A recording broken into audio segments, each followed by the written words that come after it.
Entonces, Don Quijote de la Mancha, el tema que les voy a dar es verdad e identidad.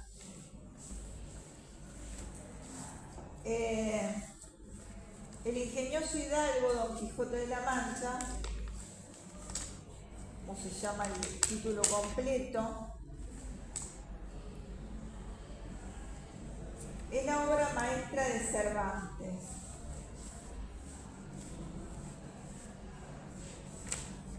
Para poder escribirlo,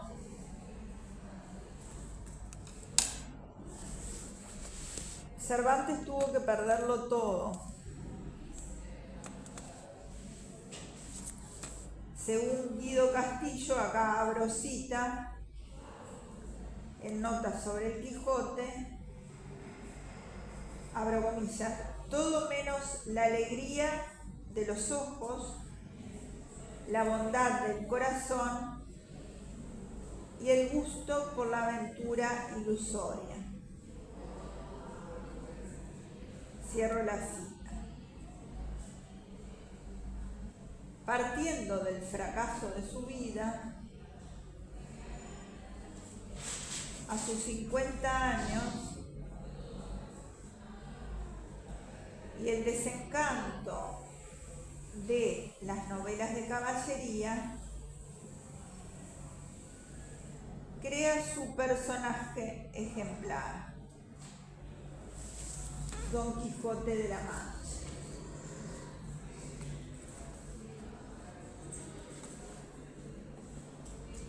Naciendo de la desilusión ante el mundo, va a crear un nuevo mundo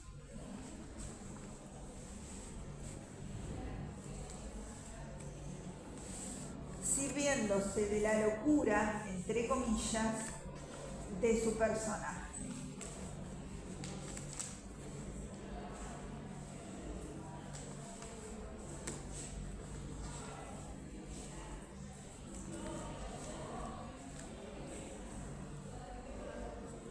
En este sentido, Ortega y Gasset opina que, y ahí abro comillas, el verdadero quijotismo es el de Cervantes, no el de Don Quijote.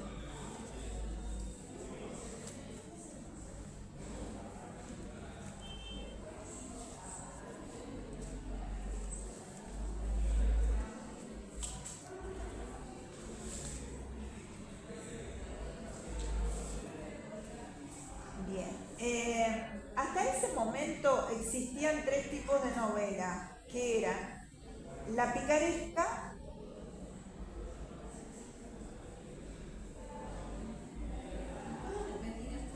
hasta ese momento existían tres tipos de novela, la picaresca, que relataba las peripecias, y un pícaro,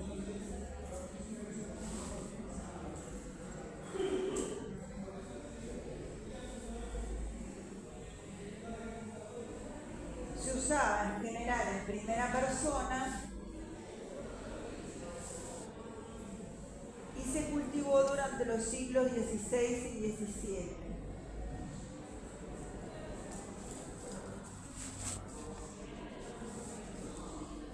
La novela de caballería,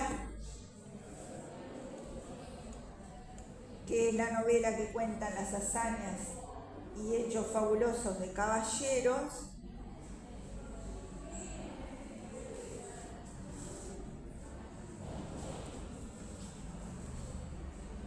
aventureros y andantes.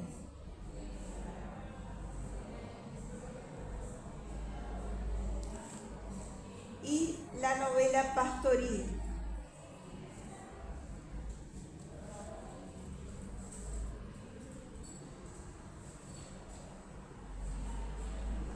la que durante los siglos XVI hasta XVI y XVII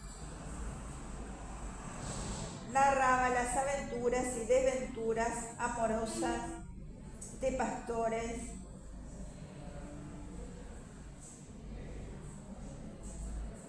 de Pastor. Bien. Él, es decir, Cervantes, con esta novela,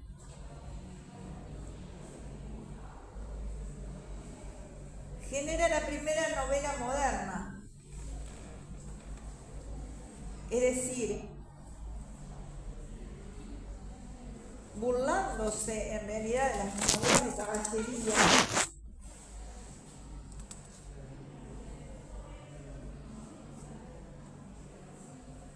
logra llegar a un nuevo tipo. Y hay tres aspectos del Quijote que se pueden señalar para aclarar las novelas de Cervantes. En primer lugar, la novedad de la novela de Cervantes es el rechazo de los géneros literarios establecidos a favor del compendio y confrontación de géneros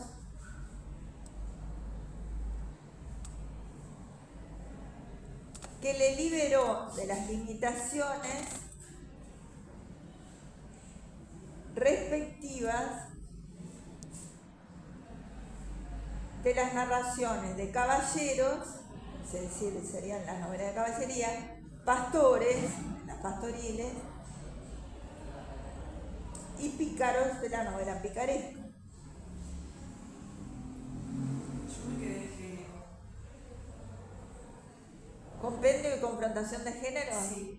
que le liberó de las limitaciones respectivas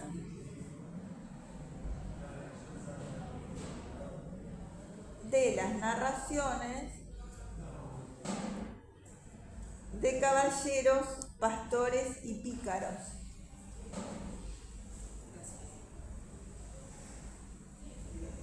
El segundo aspecto que se puede señalar en la novedad de la novela de Cervantes es el rechazo a lo fantástico,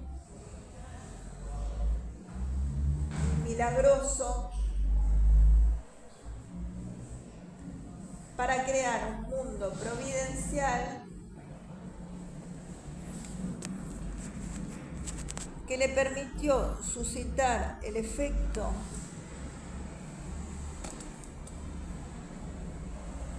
llamado de admiratio, que significa del latín asombro,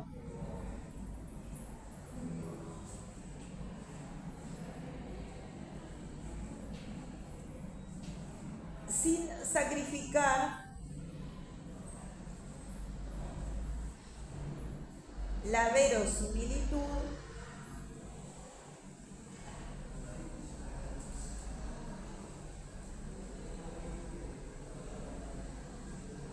y establecer como provincia de la primera novelística el realismo cómico.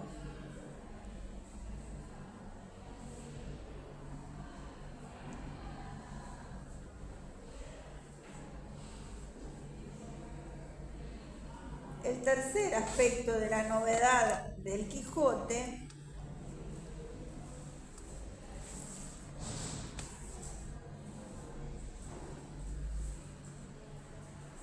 es el rechazo de la preocupación clásica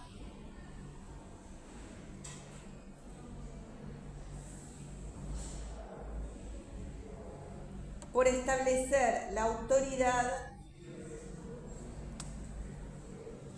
de la narración.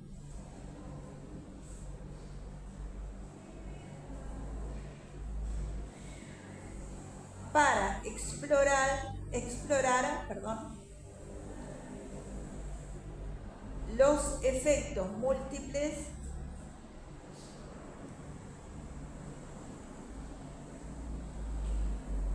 del manejo y manipulación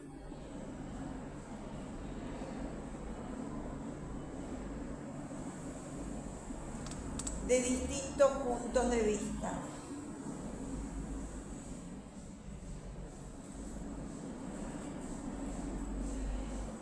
Siendo este el aspecto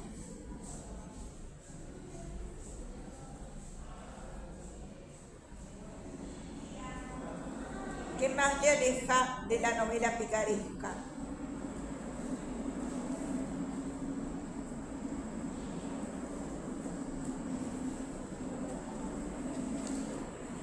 Esto que les acabo de decir está en la introducción del Quijote y lo firma el editor es John J.A.Y. Allen.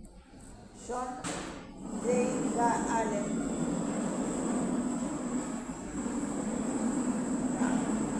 Bien.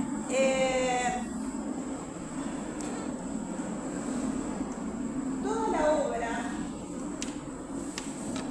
puede verse como la búsqueda del propio ser y la de asumir cada uno la identidad esencial.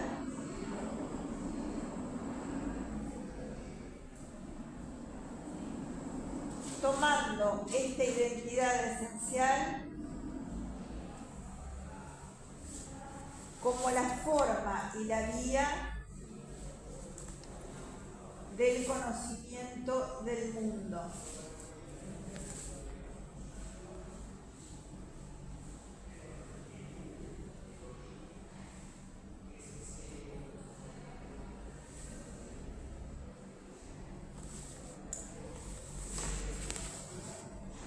Y de sí mismo.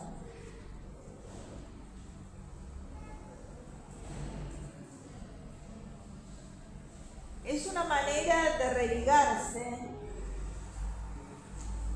de integrarse al mundo de una manera dinámica.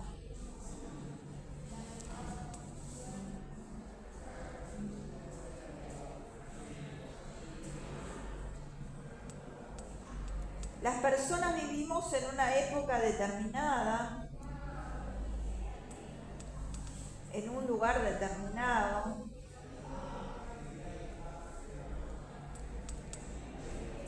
y en determinadas circunstancias en las cuales nos ha tocado nacer.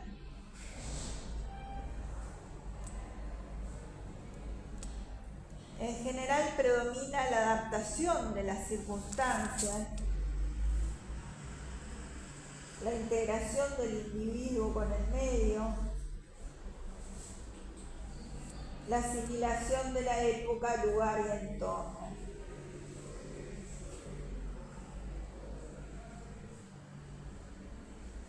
Pero Alonso Quijano, que es el personaje que después se llama Don Quijote, Alonso Quijano no se siente en esta etapa de su vida,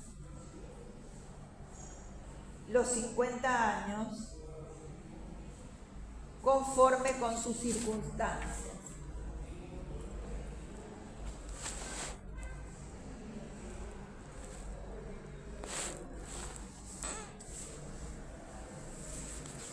Siente que su vida no tiene sentido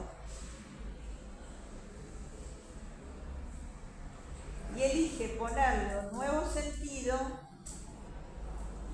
que es vivir como caballero andante.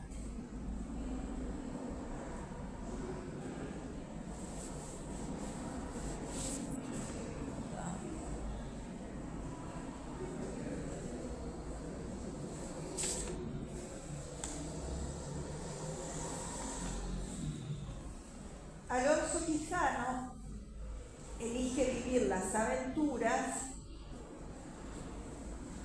que leyó en las novelas de caballería e integrarse una realidad ilusoria que va a constituir su nuevo mundo.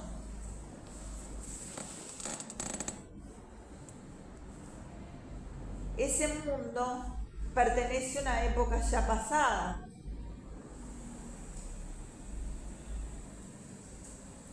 Porque hacía ya 200 años que no andaban caballeros por España.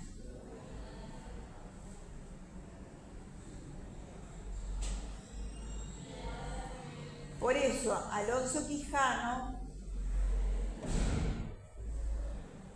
debe abandonar su antigua identidad y tomar otra. Acorde a lo que sueña vivir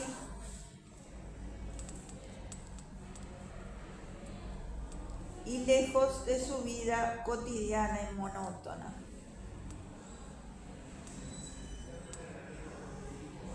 Por eso, una vez decidido ser caballero andante, y luego de puesto su nombre a su rocín, Rocinante, se recrea a sí mismo, y acá cito del libro, en este pensamiento duró otros 8 días, y al cabo se vino a llamar Don Quijote. De este modo está eligiendo una nueva identidad que es su verdadera identidad. Yo no sé si quiere leer el primer capítulo o ya lo tienen, digamos, lo conocen y lo tienen incorporado. ¿No? ¿Quieren leerlo? Y vemos, porque estos, digamos, les estoy haciendo la crítica, pero quizás convenga leer un poco, así entienden un poquito de lo que estamos viendo. Yo lo traje, pero tenía cortado. No se me encuentra. Pensé que íbamos a ver los anillos, tanto los anillos en vez de Quijote. Ah, sí, porque en realidad venía después en el programa. Creo, si no yo me atrevería ahora, pero...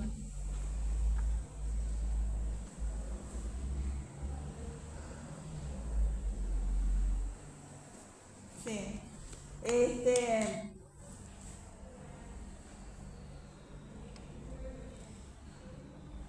¿Lo tienen ahí? Se van alternando y leemos el primer capítulo, si les parece.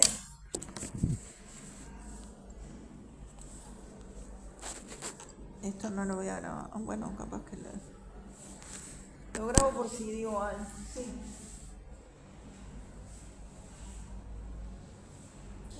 Si lo tenés, si quieren leerlo, leerlo. Capítulo 1. Que trata de la condición y ejercicio del famoso y largo Don Quijote de la Mancha. En un lugar de la Mancha, de cuyo nombre no quiero acordarme, no mucho tiempo que vivió un hidalgo de los de lanza en astillero, ardaba antigua, rocín flaco y galgo corredor. Una olla de árbol más vaca que colmero, salpicó en las más noches, duelos y quebrantos los sábados, lentejas cubiertas.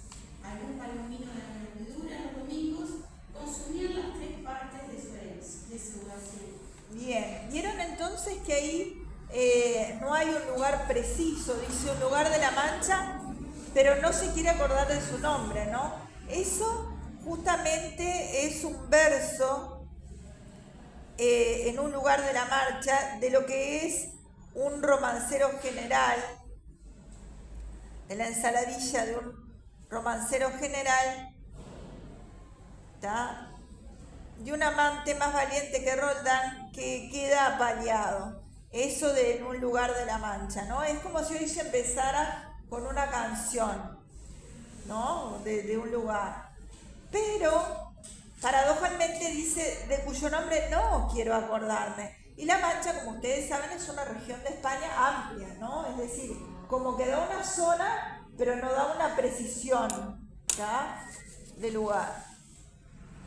¿Tá? Y después pasa a relatar, bueno, tiene un rocín, es un caballo flaco, y galgo es como ustedes saben, un perro, ¿no? Corredor.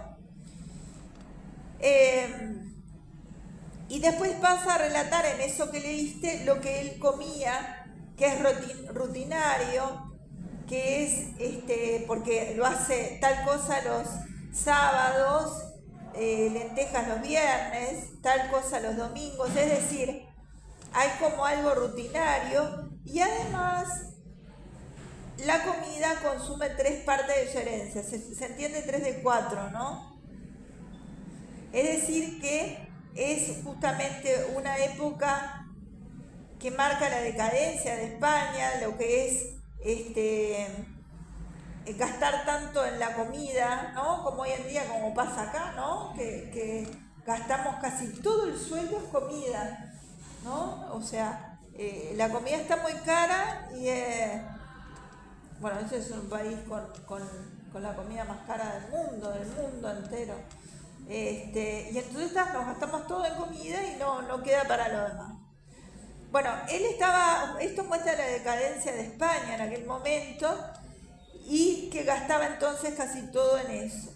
El resto de la hacienda concluían ensayo de velarte, ¿no? Que justamente es un tejido, calzas de velludo. Esto está demostrando lo que es parte de la grafopeya de él, es decir, con qué vestía, ¿está? Estos son de qué vestía. Calzas era eso, como la calza de mujer, pero entonces se usaba para el hombre, ¿no? Bien, y los días de entre semanas se honraba con vellorí de lo más fino, ¿no? El velarte es un paño fino, velludo es terciopelo, vellorí es un paño entre fino, ¿está? Bien. Y él, además que gastaba tanto en su comida, vieron que lo que come en realidad no es nada tan así. Por ejemplo, el salpicón es carne picada con sal, aceite, pimienta. De los quebrantos son las extremidades y asaduras de los animales, o huevos con torrenzos. Es decir, que lo que come en realidad gasta mucho, pero es simple, ¿tá?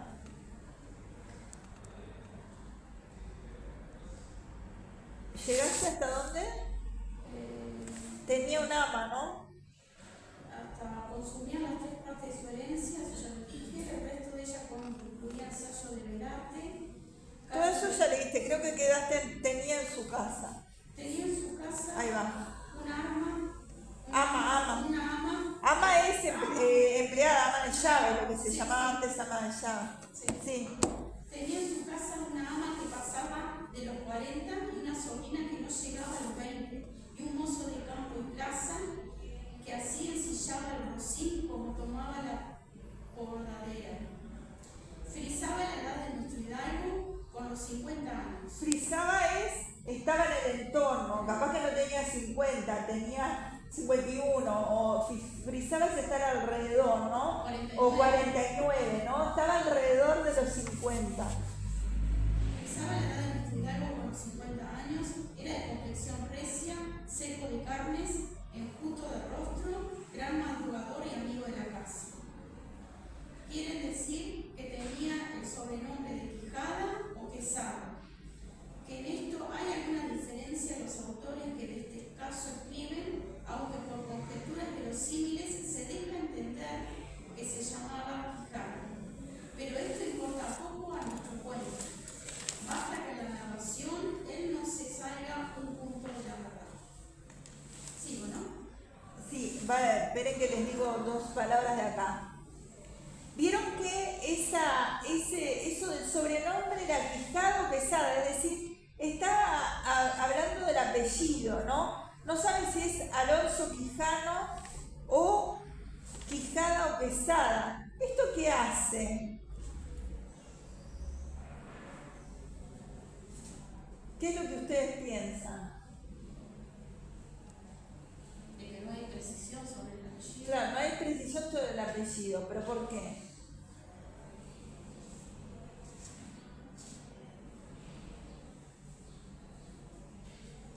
¿Qué quiere dar a entender? Como que él, fulanito, ¿cómo se llamaba? ¿Pérez o Pereza? Pero no tiene importancia. No. El hecho es este. ¿Quién inventa el Quijote? Y Alonso Quijano y a toda esta novela. ¿Quién lo inventa?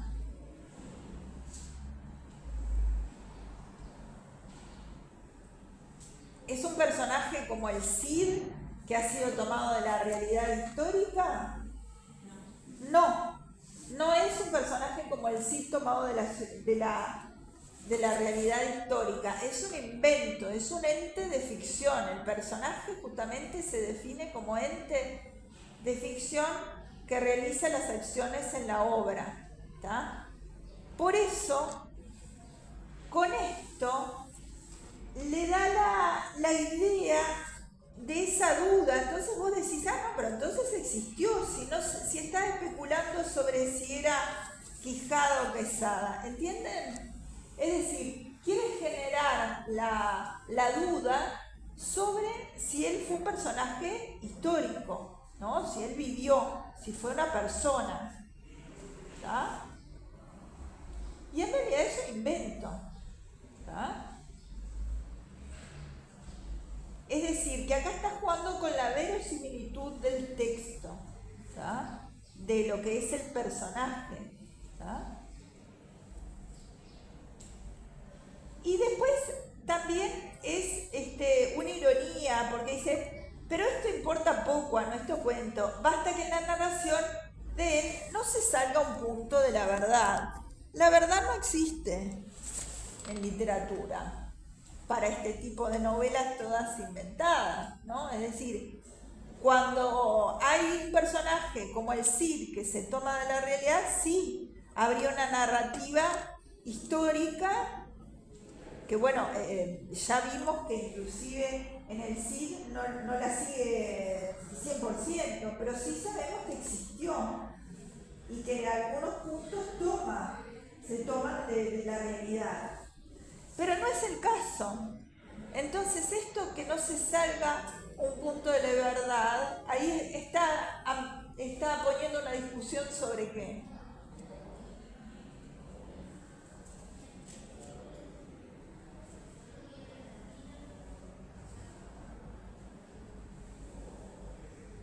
Está poniendo una discusión sobre lo que es cierto y lo que no es cierto. Si fue, si existió, si no existió, si esto tuvo algo de realidad, ¿entienden?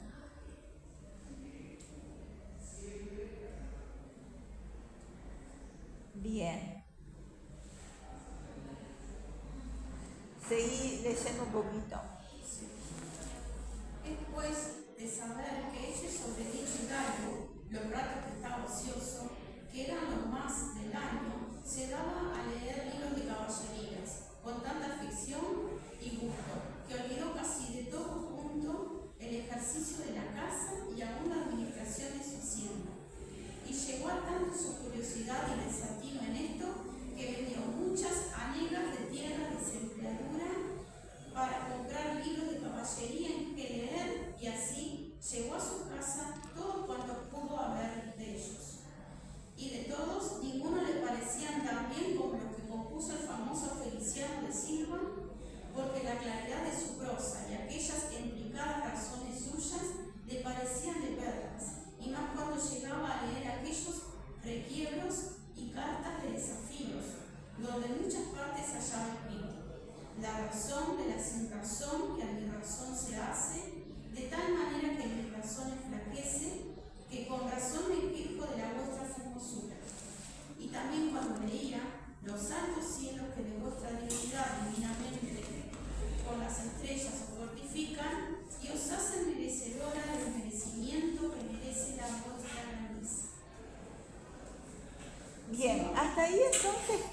pasó en este fragmento que leíste? Que acostumbraban a comprar libros de caballería, que nosotros primero libros de caballería, después no la hacienda, la parte administrativa. Es decir, que vendió muchas hanegas es una medida de tierra, ¿no es cierto? Que justamente la vendió para comprarse libros de caballería, ¿no? Es decir, que le encantaba leer libros de caballería y además que ese Feliciano da Silva es el autor de la segunda comedia de Celestina y autor de varios libros de caballería. Y justamente aquellas intrincadas razones suyas le parecían de perlas. ¿Qué hay allí? Le parecían de perlas.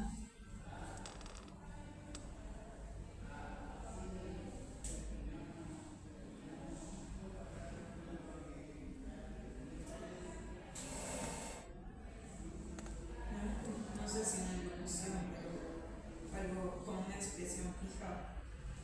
Una metáfora. Una metáfora, ¿no? Una metáfora. Justamente le parecían de perlas, es decir, que ¿qué viene a ser de perlas? Es una metáfora pura. No se olviden en el parcial de definir una vez, la primera que lean la figura, definen, ¿no? Que ya sabemos la definición. ¿Qué connotaciones tienen de perlas? Le parecía de perlas. ¿Qué connotaciones tiene? Valioso. Valioso, ¿qué más? Las perlas, ¿cómo son?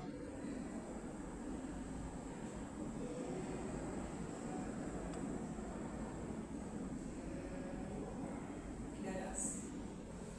Sí, ¿qué más? La belleza, ¿no es cierto? Le parecía una belleza adecuada, pertinente, como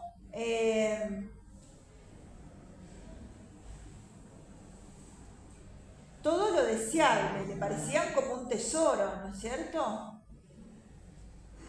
Y lo que dice en realidad es un sinsentido, la razón de la sinrazón.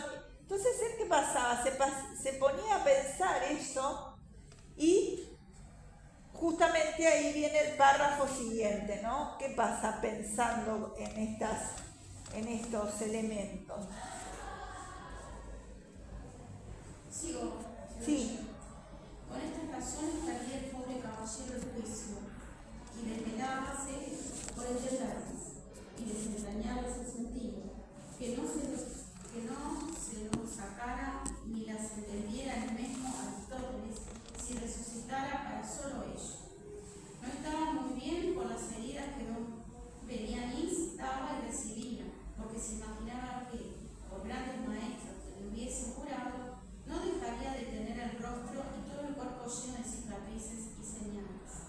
Pero con todo, alababa con en su autor aquel acabar su libro con la promesa de aquella inacabable aventura, y muchas veces le vino deseo de tomar la pluma y darle fin al pie de la letra, como allí se promete. Y sin duda alguna lo hiciera, y aún saliera con ello, si otros mayores y continuos pensamientos no se lo probaban.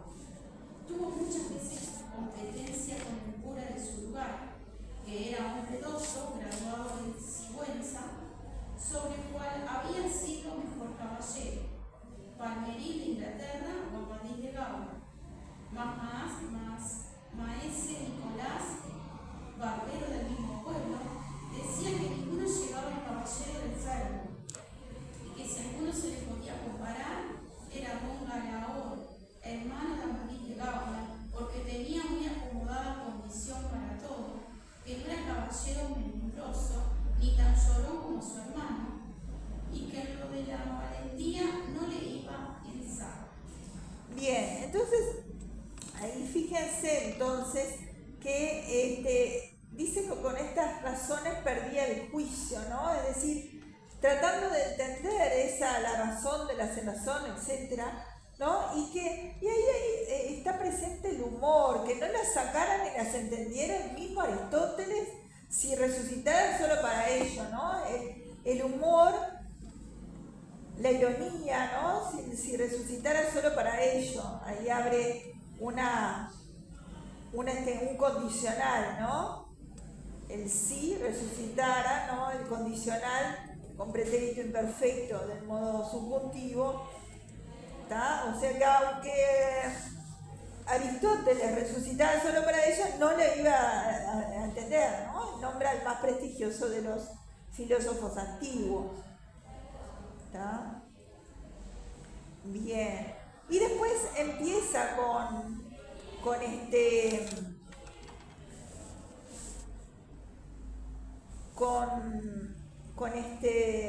el cura, ¿tá? Que era graduado en Sigüenza. Dice, se suele tomar por ironía, dado que había poco prestigio en las llamadas universidades menores entre los contemporáneos de Cervantes. Entonces, esas discusiones de cuál era el mejor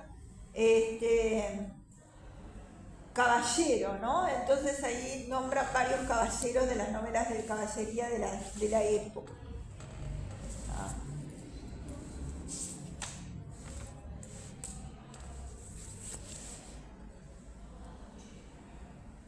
Si querés seguir leyendo, ella u otro, ¿no? Sí. En resolución, él se enfrascó tanto en su lectura que se le pasaban las noches leyendo de claro en claro y los días de turbio en turbio. Y así, del poco dormir y del mucho leer, se le secó el cerebro de manera que vino a perder el juicio. Llenósele la fantasía de todo aquello que leía en los libros, así encantamentos como dependencias, batallas, desafíos, heridas, requiebros, amores, tormentas y disparates imposibles. Y asentósele de tal modo en la imaginación que era verdad toda aquella máquina de aquellas soñadas intenciones que leía, que para él no había otra historia más cierta en el mundo.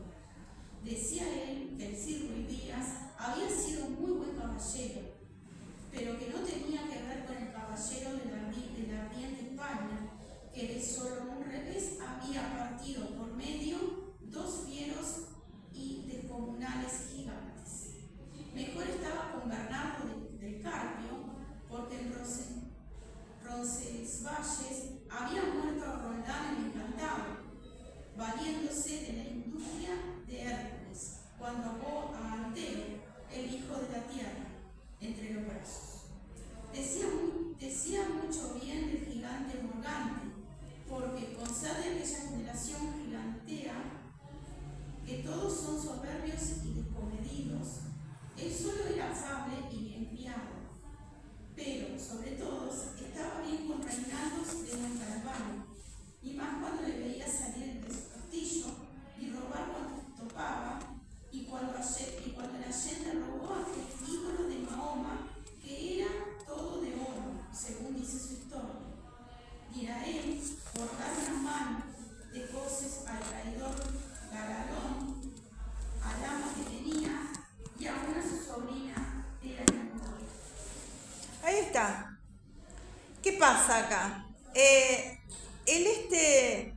se enfrascó tanto en la lectura, y hay una metáfora, ¿no? Se enfrascó, quiere decir que se encerró en ese pensamiento, leía solo lecturas, ¿no? Dejó de importarle la vida en derredor para centrarse en los libros, ¿tá? Se cerró a la realidad y se abrió totalmente a la imaginación, a la fantasía. Y justamente leía de la noche a la mañana, ¿no? De claro en claro y de turbio en turbio, y dice que se le secó el cerebro. Ahí otra metáfora, y asevera que vino a perder el juicio. Después hay una aliteración en sonadas, soñadas, invenciones, porque dice sonadas, soñadas, ¿no? Hay una aliteración y un juego lingüístico, sonadas, soñadas como muy famosas, ¿no? Y soñadas invenciones porque no eran verdad. Y hay acá una suerte de confusión, porque compara, como ya vimos, el Cid Ruiz Díaz sabemos que fue un personaje histórico y en todo lo que hace, vieron que nosotros lo estudiamos, lo que hace, claro, es al alcance de un ser humano. Pero dice que no se le... Dice, Cid Ruiz Díaz había sido un muy buen caballero, pero no tenía nada que ver con el caballero de la ardiente espada, que de un solo revés había partido por medio de fieros y descomunales gigantes. Está con humor comparando a alguien de la realidad con alguien de la ficción. Y claro, había partido 2 fieros gigantes, es decir, es como si yo te dijera, sí, Artigas fue valiente, pero no tanto como Superman, porque además vuela y además hace muchas cosas más, ¿no? ¿Entienden la idea? O sea, y comparar eso como si fuera el mismo plano.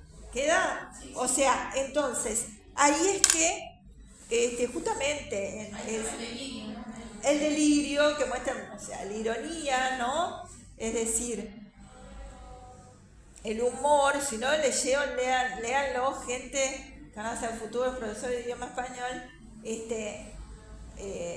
una, Don Quijote es una lectura obligada, ¿no es cierto?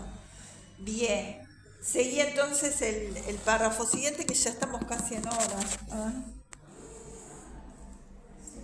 En efecto, rematado ya su juicio, vino a dar en el más extraño pensamiento que jamás dio loco en el mundo, y fue que le pareció convenible y necesario, así para el aumento de su honra como para el servicio de su república, hacerse caballero andante y irse por todo el mundo con sus armas y caballo a buscar las aventuras y ejercitarse en todo aquello que él había leído que los caballeros andantes se ejercitaban, deshaciendo todo género de agravio y poniéndose en ocasiones y peligros donde, acabándolos, cobrase eterno nombre y fama.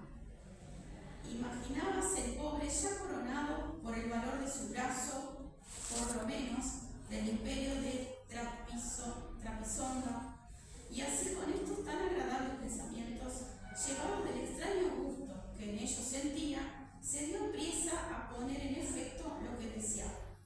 Y lo primero que hizo fue limpiar una Para un poquito, hasta deseaba, ¿está? Vamos a ver hasta ahí. Gracias. Dice, rematado ya su juicio, es decir, que con toda esta lectura se volvió loco, y ahí hay una exageración, ¿no? Pensamiento, una hipérbole, que jamás vio loco en el mundo y que fue que le pareció convenible y necesario. Entonces, ¿cuáles son los móviles? Es decir, lo que lo lleva a volverse caballero. El aumento de su honra, es decir, tener más honra. Recuerden a los caballeros andantes como el Cid, cómo le importaba la honra, que él hace todo por la honra. Y el servicio de su república, ¿tá? Hacerse caballero andante, ¿tá? Es decir, servir a su república. Y se va, la idea es irse por todo el mundo con sus armas y caballo a buscar aventuras y ejercitar todo lo que había leído, es decir, ejercitar todo lo que los caballeros habían leído en las novelas de caballería. ¿Tá?